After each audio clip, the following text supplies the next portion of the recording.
So, deconstructing the culture.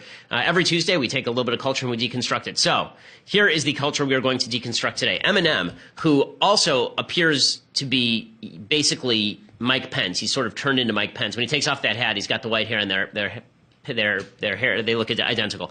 Eminem, in an attempt to seek relevance, has decided to alienate half of his audience by suggesting that President Trump is evil, and he did a freestyle rap to this effect at the Black Entertainment Television Awards. Here's what he said. Okay, so this is the genius of Eminem. We have heard that this man is akin to Beethoven.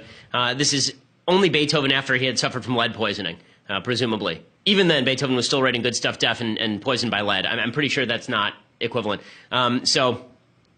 He's a genius because he can come up with a bunch of near rhymes for the word pot. Congratulations, this is just genius stuff. I also like that cultural appropriation is fine so long as you're a leftist who hates Trump, right? So he's culturally appropriating a lot of obvious, black rap culture here, clearly. I mean, this has been Eminem's shtick for a very long time. And then he can use phrases like this. Now I got a hatchet like a damn Apache would a tomahawk.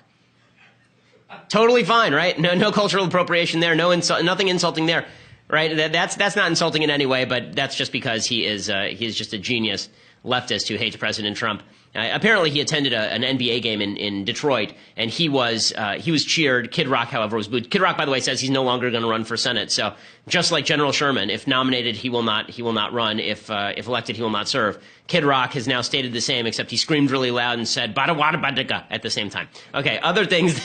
Final deconstructing the culture point. Mark Wahlberg has now come out and repented for doing the movie Boogie Nights. Now, I've never actually seen this film. I've heard that it's a very good movie. Mathis, you've seen the movie? I've heard that it's good, but it is obviously a glorification of the pornography industry, is the idea of it anyway. And he said he asked God to forgive him for some of his past movie roles, especially Boogie Nights. He was speaking with Cardinal Blaise Kupich Blaise Kupich in Chicago this past weekend, and he said, I hope God is a movie fan and also forgiving because I've made some poor choices in my past.